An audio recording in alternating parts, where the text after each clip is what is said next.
Hey everybody, welcome to another episode of Tales from the Tavern. My name is Dominic, and I'm here with my friend, the one and only Tim Jennings. You knew it was me because guess what? It's another holiday! Oh, what holiday is it? What it's came St. up? Patrick's Day, Dom. Oh, yes, and you're Irish, I right? am. I'm a little Irish. Everybody's a little Irish. Yeah. Let's be real here. A little Irish, yeah. That Irish dick, it got around. Well, you're from the Chicago area, which is known for its St. Patrick's Day celebration. I am, yeah. I'm from the South Side. It's super Irish where I grew up. It's like the Boston of Chicago. Oh, okay, yeah. And they have every year they had, and for a while it went away because it got too crazy and some violent things happened. Oh, yeah. But like, it's this gigantic party that goes down Western Avenue through Beverly, which is a neighborhood adjacent to where I grew up. And it's just basically an Irish parade where you're allowed, and that's in quotes, you're allowed to drink on the street. There's cops everywhere, but they kind of just turn a blind eye and really only write tickets if you're being nuts or if you're pissing on something. And my brother got a ticket one year for that. But otherwise, it's just the people walking around drinking in the streets and in the bars because there's a big strip of Irish bars there. So anybody who's from Chicago and knows, I'm sure is familiar with the Southside Irish Parade. And if they haven't been there, what is your problem? Just go to it one year.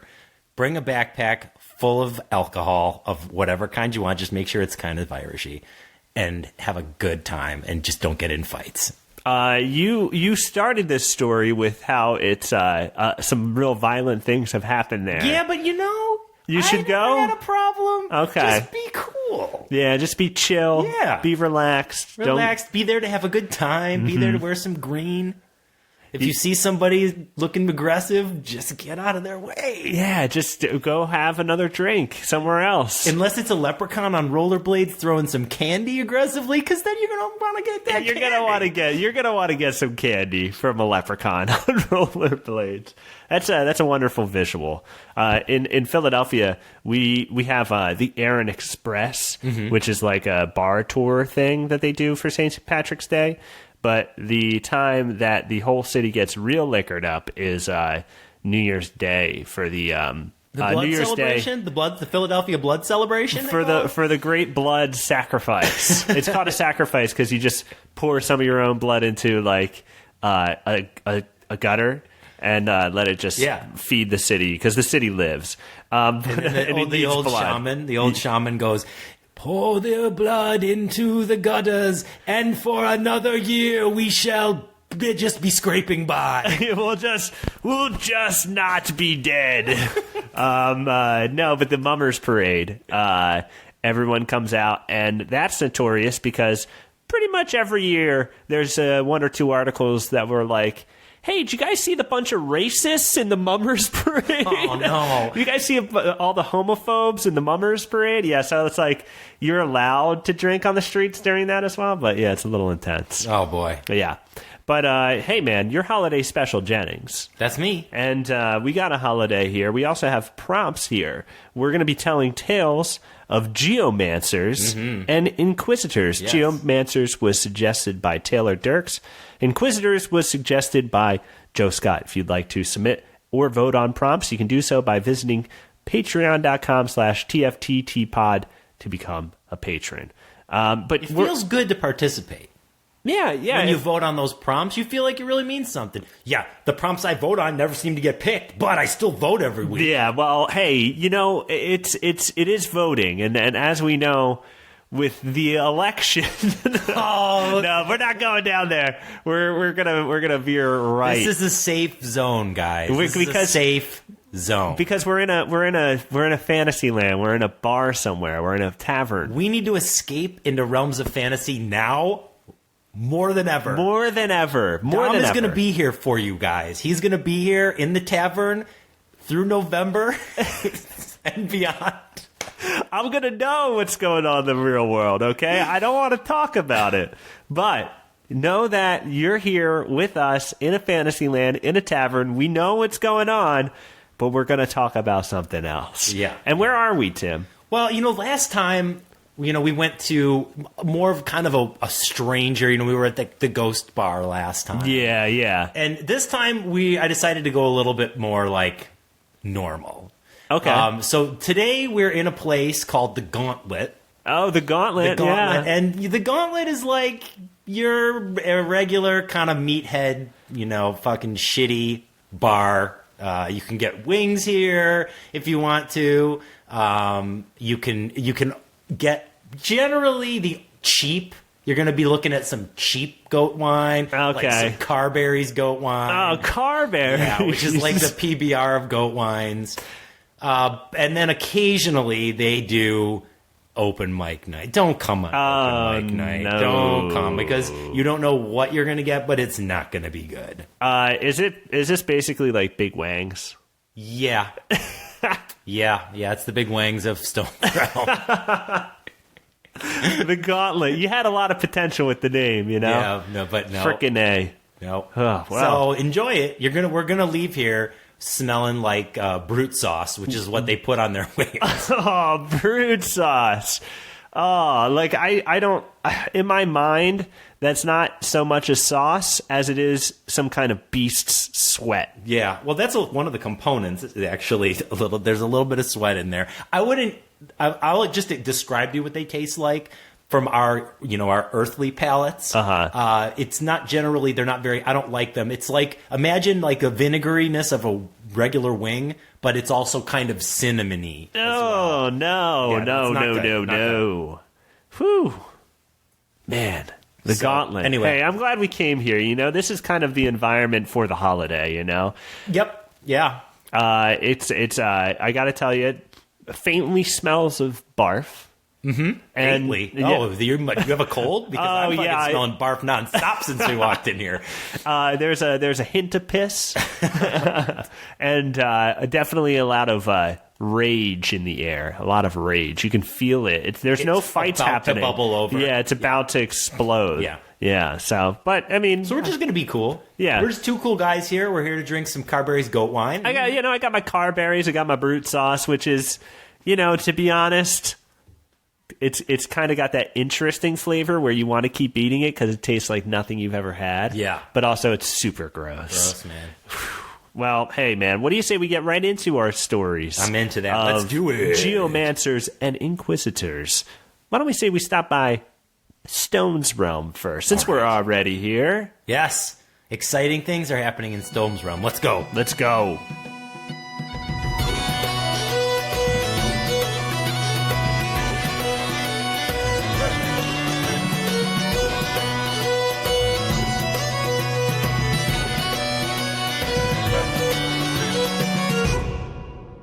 All right, so Dom, you don't mind, just for anybody who might not have heard the very last episode. Yeah, so people dropping in, you got a couple hot holiday specials to listen to, know? But here you go. This is the recap. Maybe people had better things to do on Valentine's Day. Hey. Besides listening to some straight up great fantasy. Some great fantasy. All right, here we go.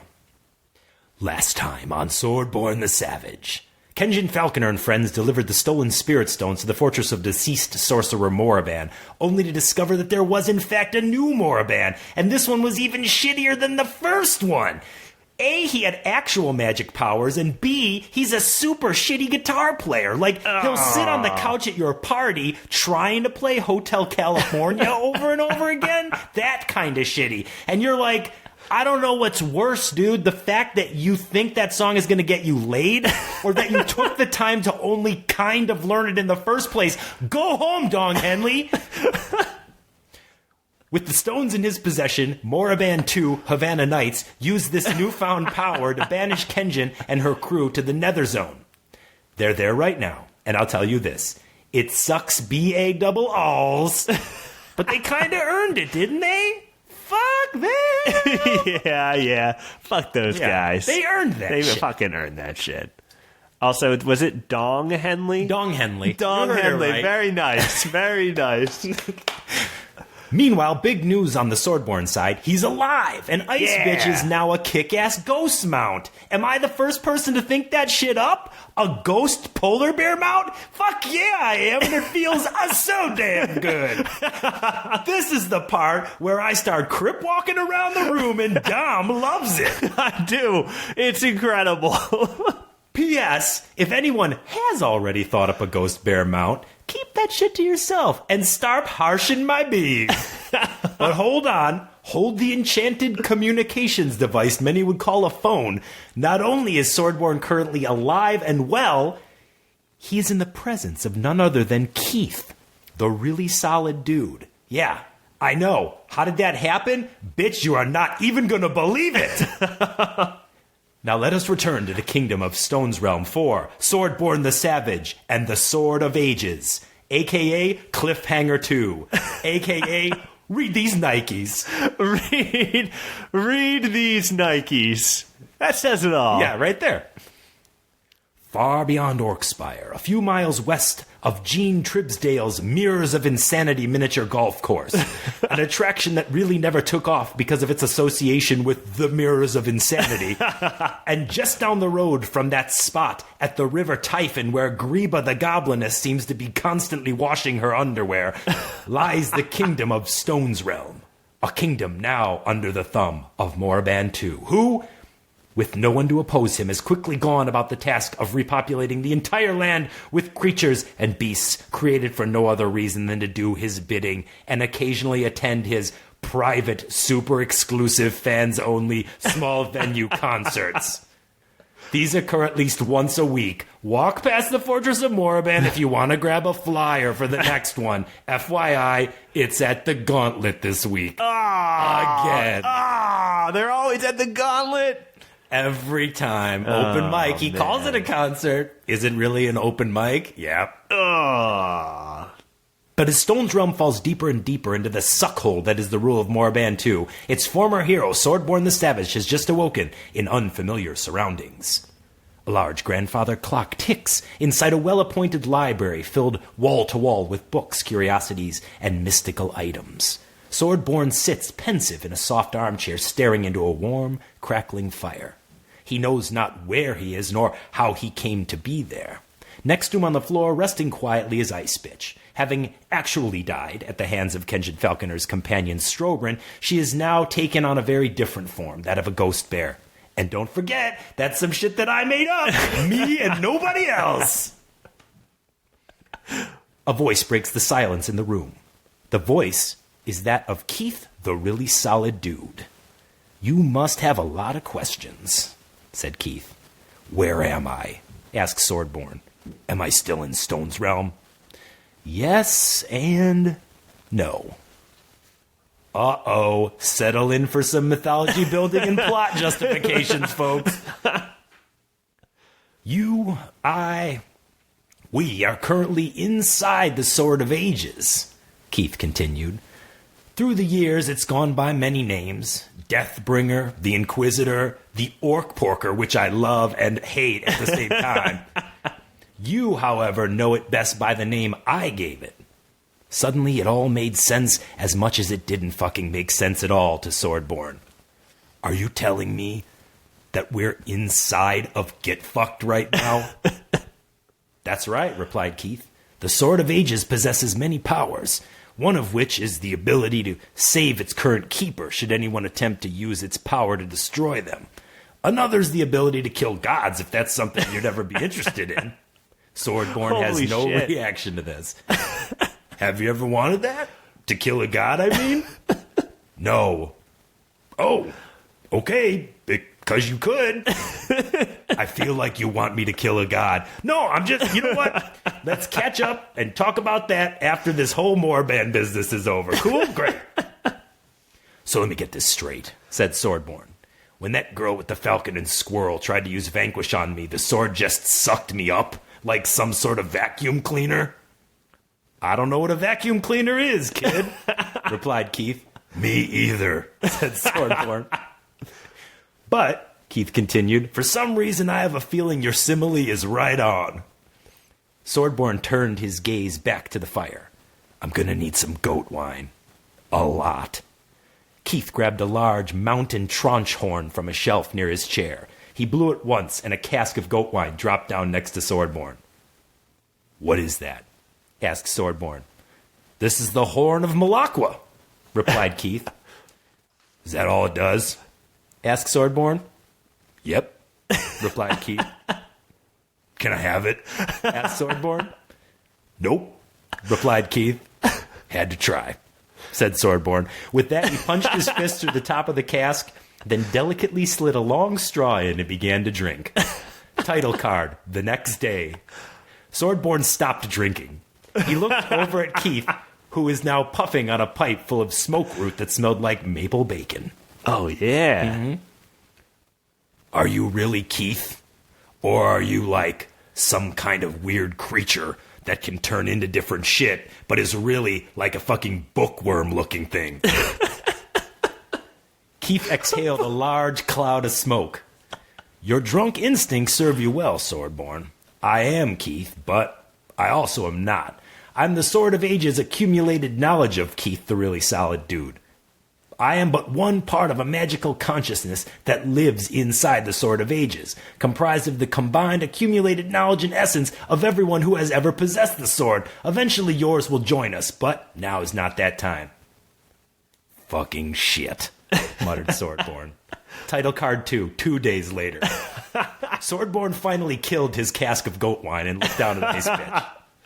"I can't believe you're a ghost now. Can I still ride you?" The translucent blue bear spirit raised her head, looked over at Swordborn, and in bear speak said, "Of course you can, my friend. In fact, it would be crazy if you didn't, right?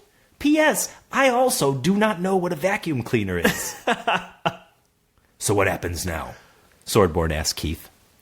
"Now?" said Keith. "You need to get back outside the Stone's Realm. In order to do so, you must take a spiritual quest to the geomancer Torgus, who can provide you passage out. But beware," warned Keith. "Reaching the home of the geomancer is a feat meant only for the strong, for Torgus lives at the base of Mount Vull." This cryptic warning confused Swordborn. "The base of Mount Vull? Like, as in the bottom? How hard could that be? You don't even have to climb for something like that. It's just there. It's like, hey, I walk up. Here I am. I'm at the base of the mountain. Hey, man, what do you want me to say? I heard it's tough to get to. I'm not trying to be an asshole here. No. You got a job to do. I get it. Exactly, man. Thank you." Swordborn and Ice Bitch started towards the door of Keith's cabin. Suddenly, Swordborn stopped and turned. "Keith, one last question. What's the secret to being a really solid dude?" Keith thought about it for a moment. Then he said, "Just remember your ABCs. Always be cool. Also, always carry a pack of gum." "I don't know what that is," said Swordborn. "Neither do I," replied Keith. And with that, both the fire in the hearth and Keith faded from view. Oh. The ride to Mount Vull took Swordborn across the enchanted swordscape within the Sword of Ages. Along the way, he and Ice Bitch saw many wonders that defy description, which is why I won't describe them here to you. I can, however, tell you that the two travelers did stop off at Gene Tribsdale's Sword of Ages miniature golf course for a quick round of putt-putt followed by some batting cages. Then back they went to Mount Vull. Did they, how was the Mirrors of Insanity? Well, the Mirrors of Insanity miniature golf course is the Tribsdale golf course in Stones Row. Oh. This is the Sword of Ages Tribsdale's miniature golf course. Got you. Yeah. I don't know if you had anything like that when you were growing up. We had one company in Chicago that owned all of these miniature golf courses that were always something trails. Like the one by my house was Western Trails, and it was like Old West themed. Uh-huh. And then there was another one that was called Haunted Trails, which was the superior one. Oh, man. Haunted Trails? It's still there. It's all monsters and ghost themed. Oh, my God. That's incredible. It's amazing. But I digress. Now, here's the thing you need to know about Mount Vull. It's the largest mountain not only inside the Swordscape, but also in Stone's Realm. That, however, isn't the only defining characteristic. There's something even crazier about it. By the 8 dicks of Gonrath, bellowed Swordborn as Mount Vol came into view. That fucking mountain is upside down. Oh, what? And indeed it was. Mount Vol is one of only 2 inverted mountains in the Swordscape. Its shape makes it nearly impossible to climb, but somewhere near the top, a.k.a. the base of that monstrous rock formation, was the home of Torgus. Oh, fuck. Yeah. Damn. This is This is gonna suck. Swordborn needed time to plan. He needed to sort out how he was going to summit this beast. Meanwhile, Ice Bitch seemed to be picking up her pace. Whoa, girl, said Swordborn. Ice Bitch ran faster still. Whoa, repeated Swordborn. The bear continued her flat-out sprint for the mountain. Okay, stop! Stop! What the fuck are you doing? The ghost bear's spectral feet became blurs beneath her as she charged Mount Vol. The 2 hit the mountain going 462 miles an hour, and up the side of that bitch they went. Oh, shit! Cut to a mile away. All is quiet, but in the distance, you can see a faint blue streak rising up the side of Mount Vol. Oh. Cut back to Swordborn. Shit! Swordborn continued to yell what is, to this day, the longest uttering of the word shit that has ever been said in Stone's Realm. Reaching the top, Ice Bitch latched onto the base of the mountain with one mighty ghost claw, and with the other tossed Swordborn over the top, where he landed on his feet, directly in front of a small hut. The door immediately opened, revealing a tiny old woman with a rune-covered scarf tied over her eyes like a blindfold, and 3 glowing rocks in her hand, each etched with a symbol. Ah, yes, said the woman. Yes, I sensed your arrival. You're the one we've been waiting for. Uniter of the Stones, Freer of Worlds, you seek passage from the Swordscape. Yes, I've come up the side of this crazy fucking mountain in search of the geomancer Torgus. You are seeing her. It's me. I am Torgus, geomancer and 4th owner of the Sword of Ages. Please follow me. P.S. I'm the one that named it Orc Porker. Torgus is awesome. She's pretty great. Torgus turned to go back into her house and walked right into the door jamb.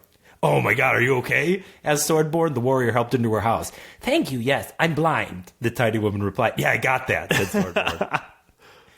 The inside of Torgus' house was like a museum of divination. Cards, stones, tea leaves, bones.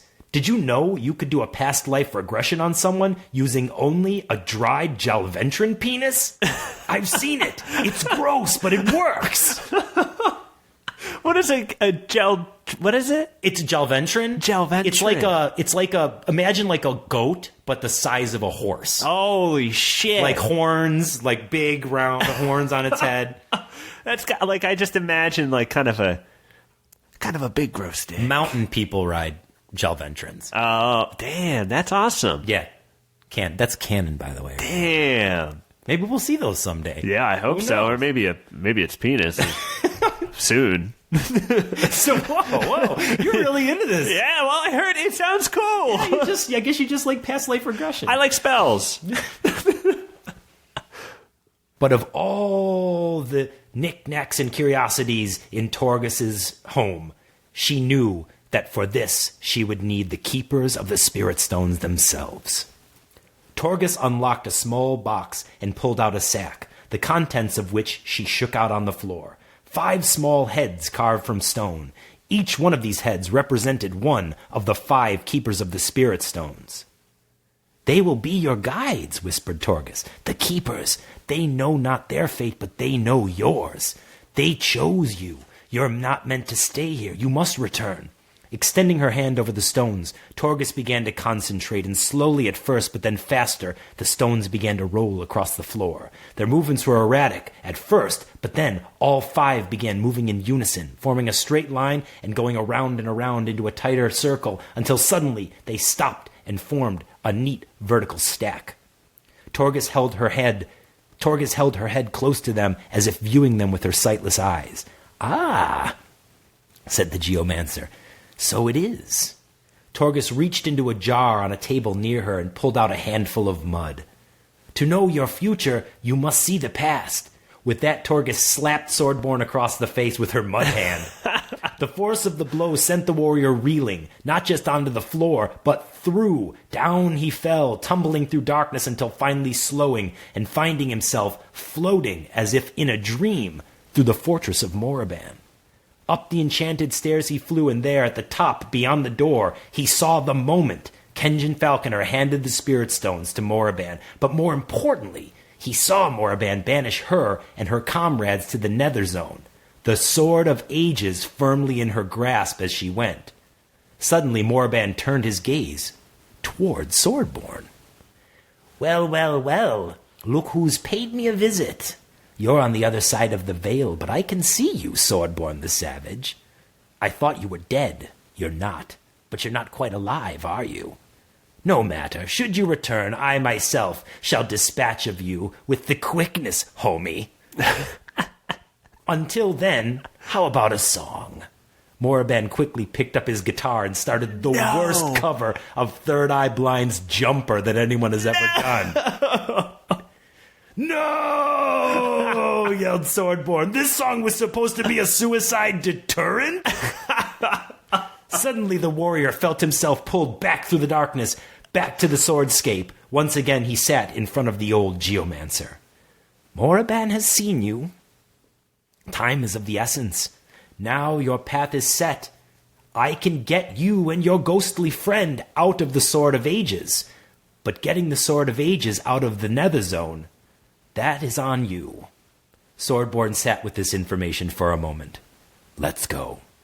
The end. Oh, man. Yeah. So we're setting it up here. We're getting set up for this fucking reclamation. Swordborn's going to have to go to the Nether Zone in the next episode. Fucking to get reunited with Get Fucked. Yep. Kenjin Falconer. Who knows what's going to be going on with them? Who knows what side they're going to be on, man? Yeah. Maybe they like the Nether Zone. Sounds like they probably don't like the Nether Zone. It's probably not great. But I mean, the way Moraban is kind of ruling right now kind of sounds like it might be better. Maybe they'll all decide to stay. Hearing a cover of Jumper, I mean, that's got to be a pretty bad time up there. You got open mic nights every week. Oh, man. You got to go to. You have to. Oh, my gosh. Yeah, not a good time in Stone's Realm right now, but we're on the way. We're on the way back. Yeah, we're coming back, yeah. I got to say, Dom, I feel like we're journeying right now to the conclusion of the Tales of Swordborn the Savage. I don't know. Wow. I feel like we're gonna be ending this particular run of Swordborn. We'll see. Okay. Well, hey, man, no spoilers. No spoilers. That was a wonderful story, though. So we establish that because she is a ghost, yes, she can also fly. Yeah, she can fly or glide or however you want to do. I mean, like, she can. Let's be honest here. Any power I want her to have, she can now have because she's a ghost. She's a magic ghost, Yeah, though, not just a ghost. Invulnerable, probably. She can't be killed. You know what I keep picturing is that scene from the third Lord of the Rings movie where the ghosts come off the ship. Oh yeah. Everybody up. Yeah, they fucked. And there's they fucked nothing anyone can do about it because they're ghosts. They're fucking ghosts. Yeah, you could try to kill them. You can't. Oh, probably someone can. I mean, there's probably some kind of magic you could do on them to stop them. But I get why that story was called "Read My Nikes." It's pretty. I mean, it's obvious. It's a little obvious. I mean, it's about reclaiming material possessions, like a sword.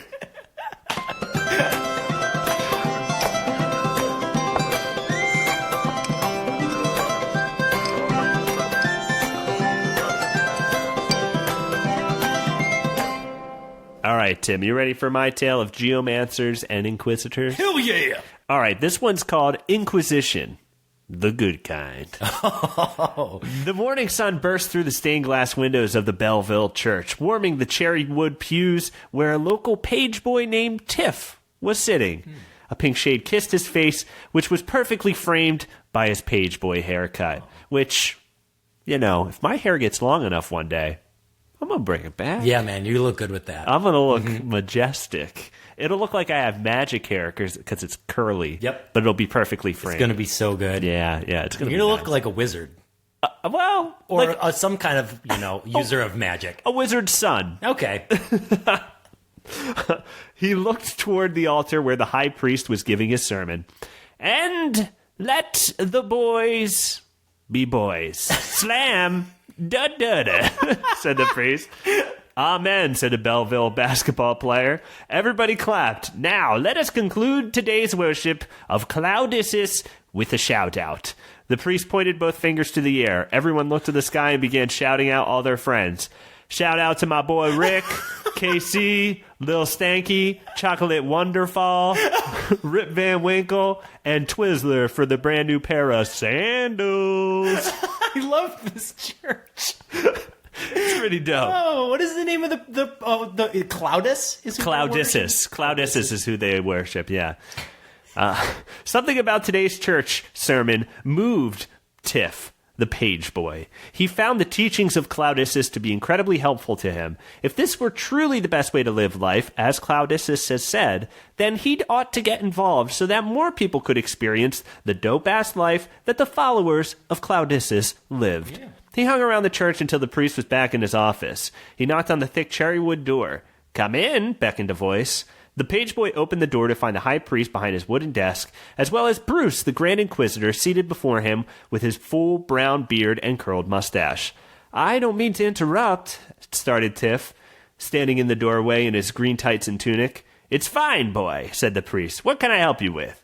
"Well, I was just thinking about how great it is to be a part of Cloudis's followers, and I was just looking to lend a hand so I can give back, so to speak." "Well, we were actually just discussing something a page boy like yourself could handle," said the Grand Inquisitor. He crossed his legs. "Are you familiar with the evening rumblings?" "You mean the evening thunder?" "It isn't thunder, page boy." The Grand Inquisitor drew his knife. "We believe it's some religious exercise." He picked an apple up off the table and began to peel it with his blade. Oh, man. When somebody starts eating food with a knife in front of you. Fucking shit. Yeah, fucking... That dude, yeah, there's going to be some murder, means maybe. Business. Yeah.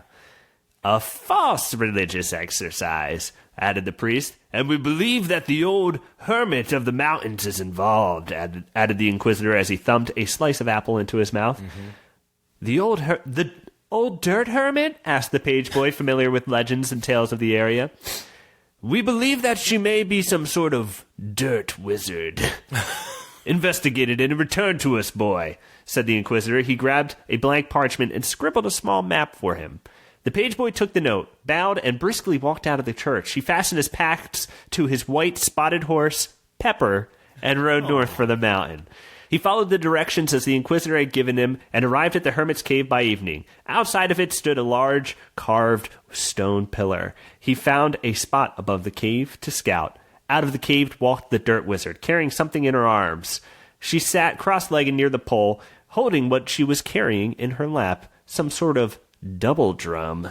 She began to beat the skins with the tips of her fingers. A storm rolled in, with a thundering trail of rockmen following. Tiff had heard all about the rockmen, but had never seen one before. They were various shades of brown and gray, some smooth with fine edges, while others were jagged and rough. They formed a circle around the pillar. The dirt wizard played the bongos with incredible speed. The ground shook with energetic rhythm as the rockmen danced around the stone pillar. Tiff was amazed. The way these massive golems of rock could move was incredible. Their motions were fluid and hypnotizing like some sort of body spell.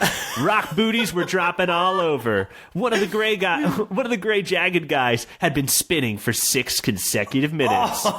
One rock man was doing the lambada. Oh no, the forbidden dance? The forbidden dance. Tiff had to look away to prevent himself from being seduced. His heart swelled. Yes, he was just a mild-mannered page boy, but he had always dreamed of dancing. Perhaps this was some sort of an awakening, he thought, and how perfect to find it while serving the great Cloudisis. He knew he was doing the right thing. The next day, the page boy relayed the story to the Grand Inquisitor and High Priest. "And let me tell you, I know good dancing. Any one of these rockmen could have danced the lead role in Sastastrophe."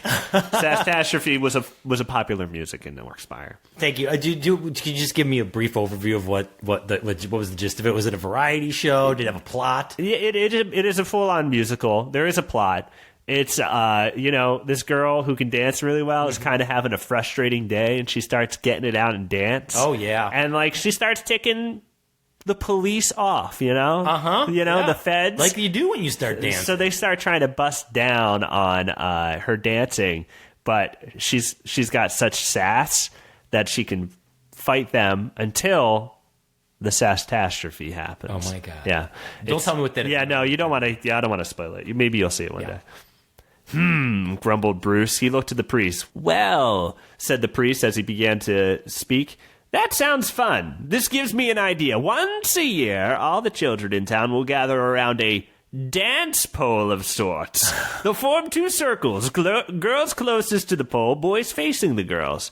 We'll play music, and when the music begins, the boys will move around in a circle. Then, when the music suddenly stops, whoever you're standing in front of, you have to get married to. Oh, wow. That's an extreme solution to this. This is a really good idea. Dance pole? That's not even a dance, yelled the page boy. It's fun. Shut up, shot the inquisitor. He may have a point. Maybe we'll have to persuade the children to show up by giving out free candy, said the high priest. Free candy? They should have to work for it. Okay, we'll hide them in fake rocks. Wait a minute. Yeah, it's just a little similar. One other thing, page boy, said the Grand Inquisitor. He placed two mighty hammers on the priest's desk. Return to the mountains and destroy the pillar you saw and any rock man that show up. What? I don't want to kill him. They'll probably destroy me. The priest put his palms together. I'll tell Claudius right now, I swear. You'd better do it, boy, said the Grand Inquisitor. In Claudius's name. I won't. The priest closed his eyes.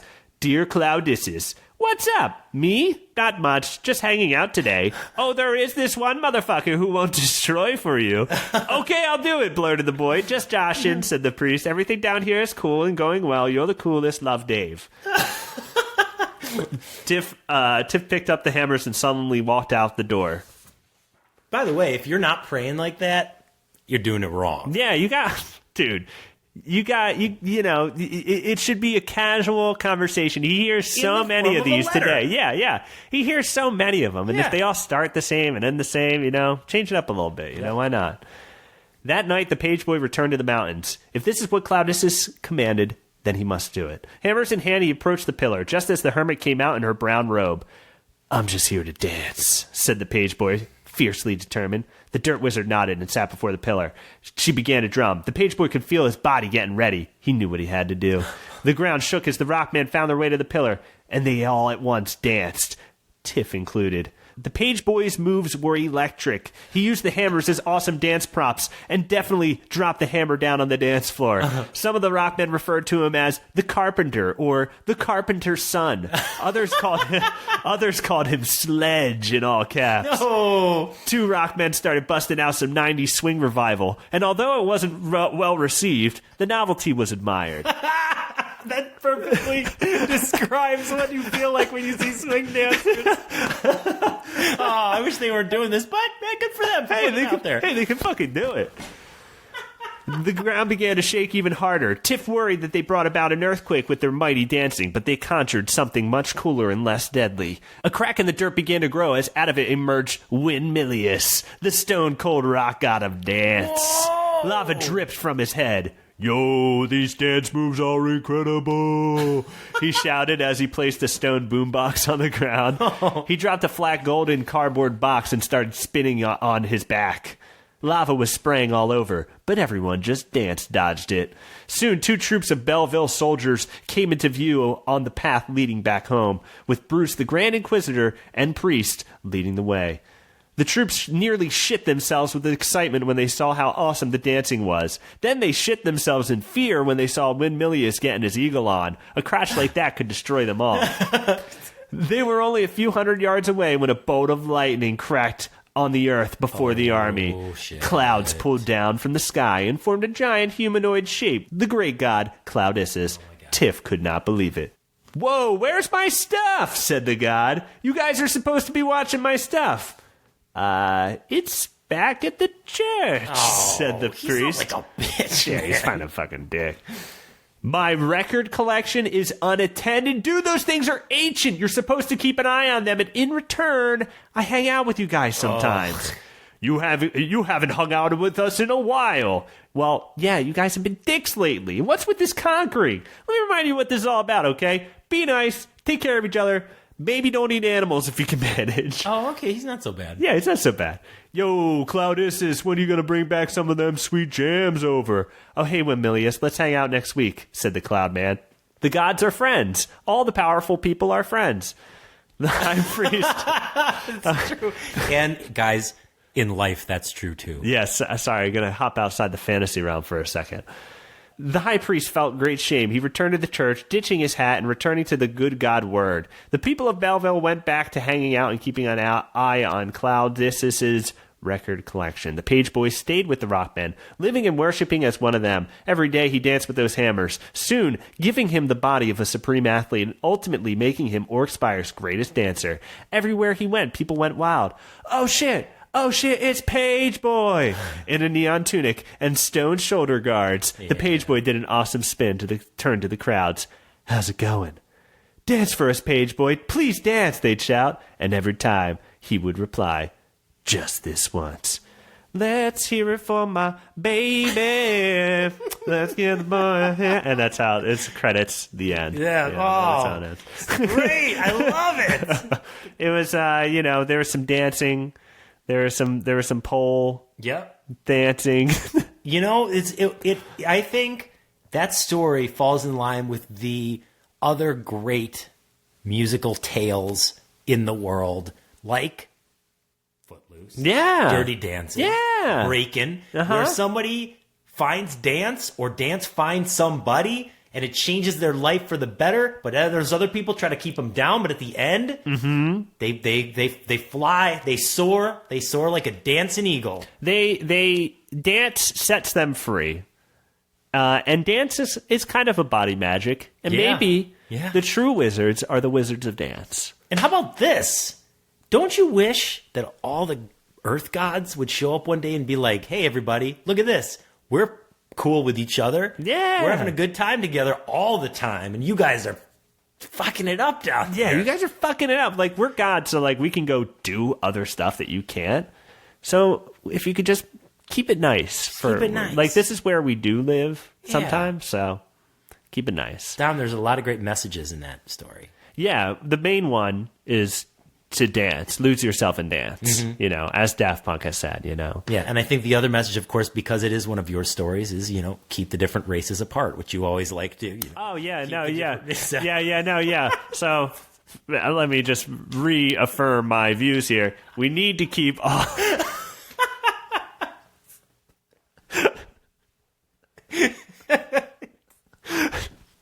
It's Dom being Dom. It's just, hey... Just a good old Dom. That's what we say here around here,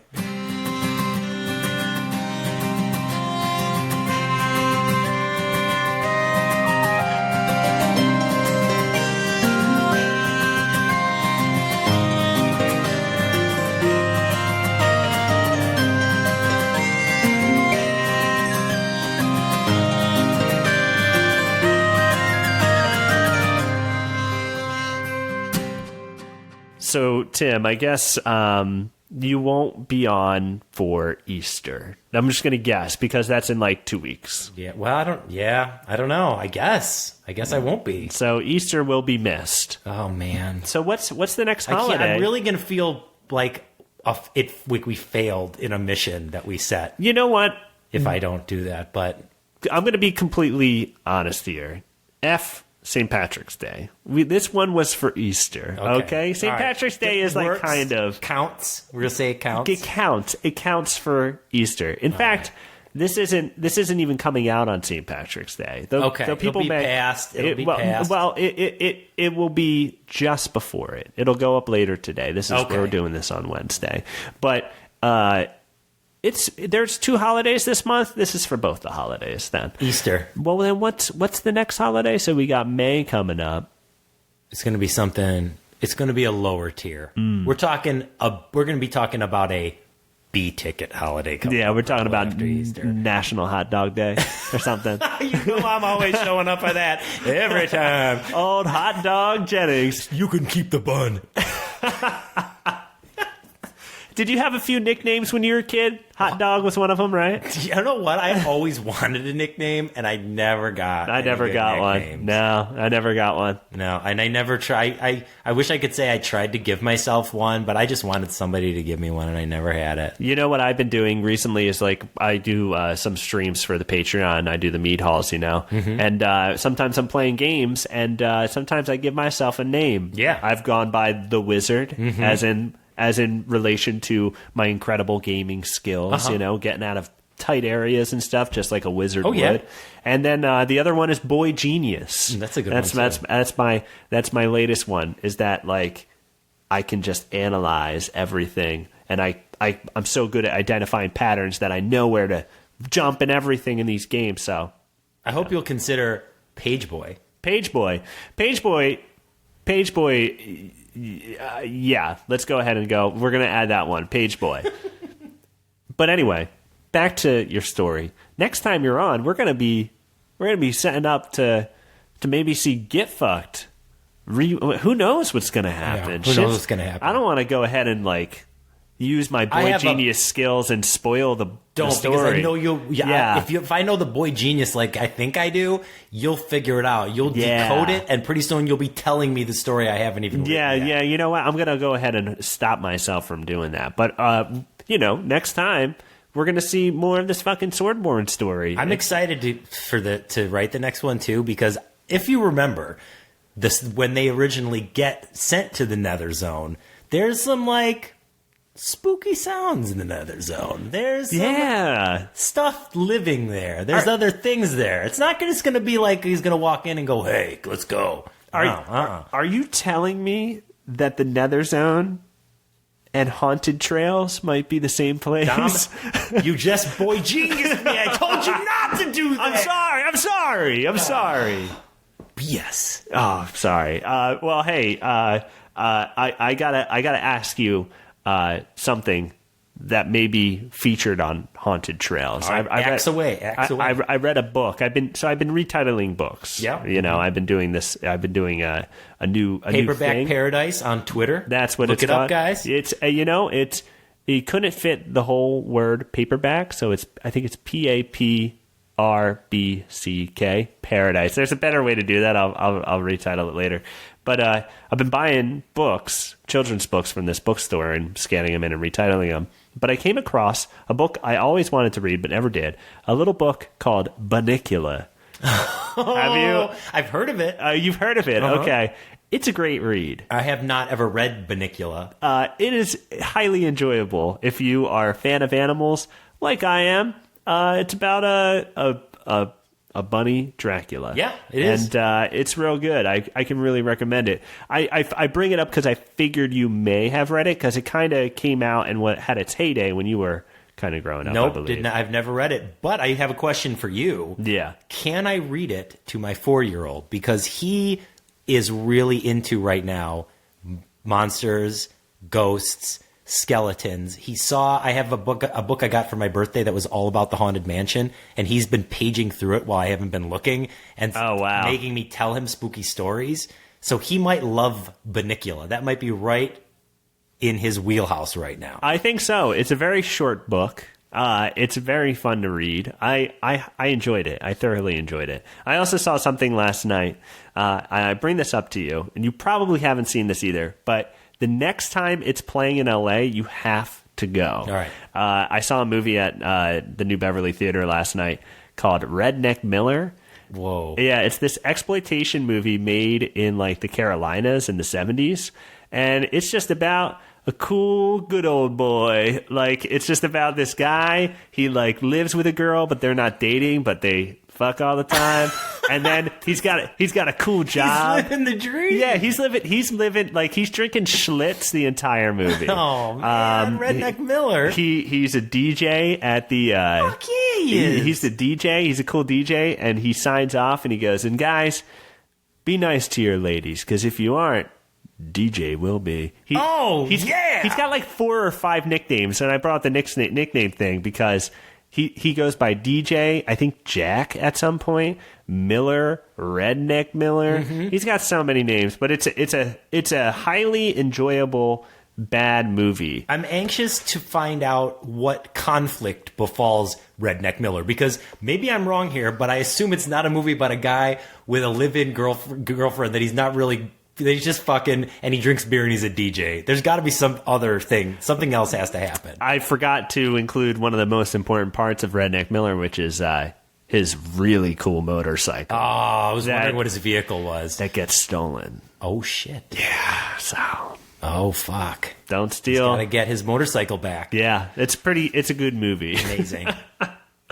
But hey, guys, if you're enjoying the show, if you're enjoying the taverns like the Gauntlet, or AKA Big Wangs, Stone Wangs, which is relative to this review I'm about to read. If you want to help out the show, you're enjoying the taverns, you can leave an iTunes review. It's a great way to help out the show. I'm going to read one here. It's called Longer Than 4 Hours by J50, or is that Fitty?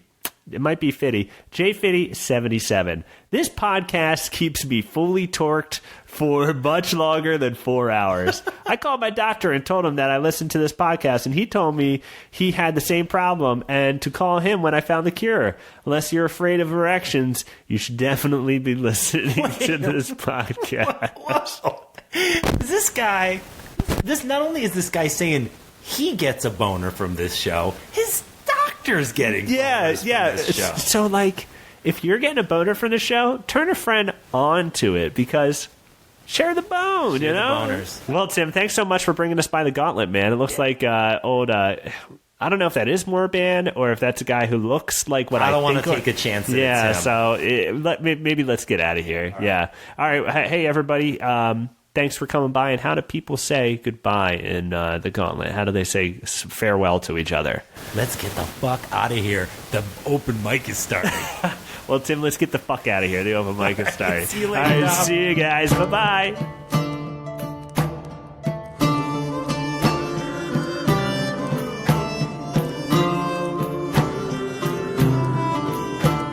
Hey folks, we had a slight technical difficulty with Tim's microphone at the end of that episode, and I just wanted to let you guys know that if you wanted to see Tim perform in his improv troupe, The Lusty Horde, you can do so by going to MI's West Side Comedy Theater in Santa Monica. The Lusty Horde performs there the fourth Monday of every month at 10 p.m., and it's a free show. You could also see them the second Tuesday of every month at 8 p.m. at the Pack Theater in Hollywood. It's a great time. I highly recommend it. If you like this show, it's a little on the tone, and it's fantasy or sci-fi. You never know what you're getting. It's a great time, so go and check them out. Also, follow the man on Twitter at @TimJennings.